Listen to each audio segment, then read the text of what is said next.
Everybody. We're going to do another skills module in DBT now, the distress tolerance module. And there'll be a series of about 15-minute videotape segments, as there have been with the other ones. And I'll be trying to get across to you what the main skills are, make sure you have a reasonably accurate idea of what they are, with some tips on how to teach them. Beyond that, you're on your own with the manual, which is fantastic. So I'm not worried that I have to cover every single point, but I want to teach it in my way, what it would sound like, some of these to you, and then with some ideas that I've come up with. So here we go. This module is one of two modules that refers directly to or deals directly with emotions. The other one is called emotion regulation, and they overlap, and in other ways they couldn't be more different. This module is very specifically aimed at helping you tolerate distress, so that if you're in a situation of high distress, you don't go on and follow your urges in such a direction that you make things worse. It helps you restrain yourself. It helps you tolerate the moment as opposed to go deeply into your feelings. This is not the module to help you with learning to kind of rewire or reshape your emotional experience, or to change your relationship with your emotions. That's emotion regulation. That's another module. This is really kind of what I consider, if you're at the end of your rope, you're just in high distress, you're at the end of your rope and you're at fear of letting go of your rope and falling. This is like having a knot at the end of the rope to hang on to, so that you don't fall, so that you don't fall into the abyss, or into impulsive behaviors, or into self-destructive behaviors and things you're trying to change. So it really is just for certain circumstances. Unfortunately, when people critique or make criticism of DBT, people who don't understand it very well, they'll often say that these skills, which include the skill of distracting and self-soothing, are band-aid skills that represent the essence of DBT, but this is not the case. These are kind of your first aid kit, your emergency skills, plus another group of skills within here, the reality acceptance skills, which are more broadly applicable. Okay, so let me go ahead. Once again, I'm going to assume that you either have in front of you the skills handouts, or a set of PowerPoints from me, from an intensive, which are keyed to these handouts, though there's more information, of course, in the manual. Either one's fine. And you'll have these to look at again if you need to prepare for teaching one of the classes. So in distress tolerance handout, I'll remind you that in all of these handouts, Marsha Linehan has put stars on some pages, and those are the pages that she considers the skills in each module that she pretty much always will teach. And then there's a lot of supplemental skills that don't have stars on them, or alternative ways to teach them that don't have stars on them. So we should get through the main ideas by just sticking to the starred pages for now. The other pages are explained very well in the manual if you want to teach them. So the first handout is the goals of distress tolerance. And those are, first of all, and what I've just been talking about, the biggest first goal is to survive crisis situations, to not make things worse when they're already difficult. Okay, so you can use good judgment. The second goal, of this module, is to accept reality. To accept the facts of reality, including the facts that are very unpleasant and unfortunate at the moment. And this will help. We'll get back to this, but to be able to accept reality as it is part of distress tolerance. Plus, if you have more distress tolerance capabilities, you have more likelihood of accepting painful aspects of reality that you otherwise distort or want to block out. And third goal is to become free. And what's meant by that is that if you have a set of skills that are your, crisis skills, your emergency skills. If you've got this, it's kind of like you have a package in you to put in place if you need to tolerate high distress situations. Then it creates more freedom for you.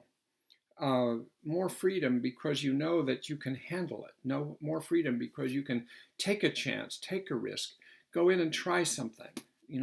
And the acceptance reality, the more you've accepted the facts of the reality of your existence, then the more likely you are to be free, rather than spending your time trying to stay away from them, avoid them, block them out, and things like that, which then get in the way of living the way you want to live. Okay, the next, we're going to go now into the category of crisis survival skills. Because remember now, this is made up a module with 2 sets of skills. There are 6 crisis survival skills, and there are 6 reality acceptance skills. So we're going to start with the first ones. By the way, then there's a supplemental set in this module at the end that are the skills especially useful when the problem is of addiction. I'll probably say something about that without going into enormous detail at the end. So we have these 6 skills for crisis survival, and you've got them in front of you one way or another. And so this is just an overview page, and they are 6 really different ways to get through the moment when it's tough. Okay, so the next handout, number 3, is on when do you use crisis survival skills? When would you call this package out and use it? One is you're in a crisis when your situation is very high stress. It's going to be short term. It's not going to be something that lasts forever.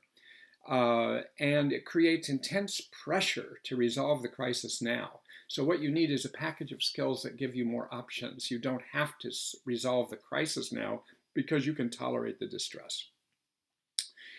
You use crisis survival skills when you have intense pain that can't be helped right away. You can't fix it. You can't problem solve it right now.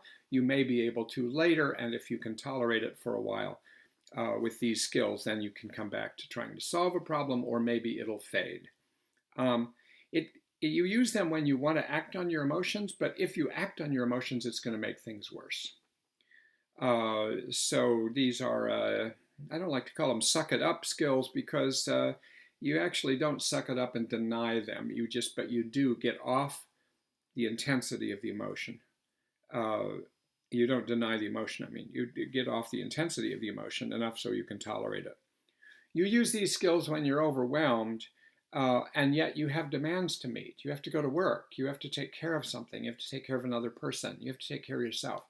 So you can use these. And finally, you use these when your emotional arousal is extreme, but problems can't be solved immediately. And you generally don't use the crisis survival skills if you're just having everyday life. There's everyday problems. There's things that you can solve one after another, and these aren't the things that end up making your life worth living. I think you get the point. These are your backstop skills. All right. Speaking of backstop, the next skill is the stop skill, which is the first of the 6 crisis survival skills. And this is an acronym, a really helpful acronym, and I think it's well placed as the first of the 6 skills because it's often where to start. Your heart's racing, your blood is boiling, your emotions are running high. And what do you do first? You're feeling like you're being driven towards acting on those emotions. You want to get yourself first to just stop and take a step back. That's what this skill is about. The S in stop actually stands for stop. And it means you could do it, you just pull back, stop, just stop. Don't move 1 inch further towards acting on your emotions. Give yourself a timeout, so to speak. All right? You actually can practice this physically in your own room if you want. You can actually start moving towards an emotional, impulsively driven place, and then stop yourself, literally, like in the game red light, green light, where you say red light and you stop, okay? The T stands for take a step back. And that really represents, now that you have stopped yourself, try to step back from the situation.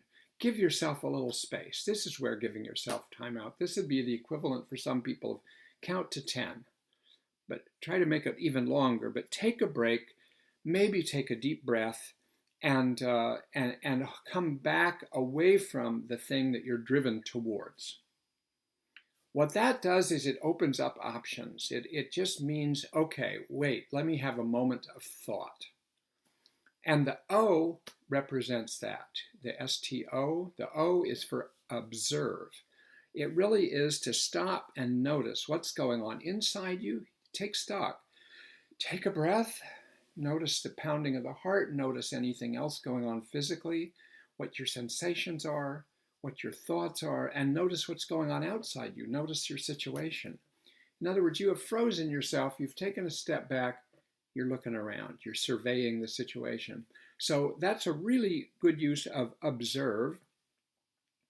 And I also like another O there, which is options. This is the moment when, because you've stopped yourself going down a habitual pathway, you now have options you can think about. What do I do next? And what you do next might require more distress tolerance skills, because you realize, I'm in high distress, I'm going the wrong direction, God, I need something else to do, and you may move on to one of the other 5 skills. Or you may decide maybe there's another choice of what to do here. But the idea of O is observe and to generate options. And finally, the P is to proceed. Okay, now you've given yourself that break, that time, that space, that thought, those options, and now you can mindfully proceed. So it's proceed mindfully, proceed thoughtfully, proceed with an awareness of options, and try to remember what your actual goals are, so that you just aren't driven by your emotions, but you also are driven by, wait a minute,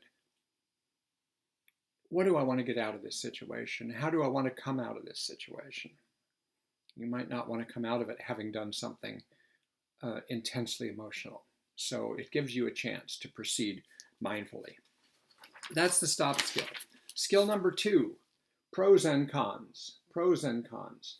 By the way, just while you're looking at this little page here, notice the 4 squares, because pros and cons might make you think you just make a list of pros and a list of cons of something. But this is one step more involved than that, and it sheds further light on your situation.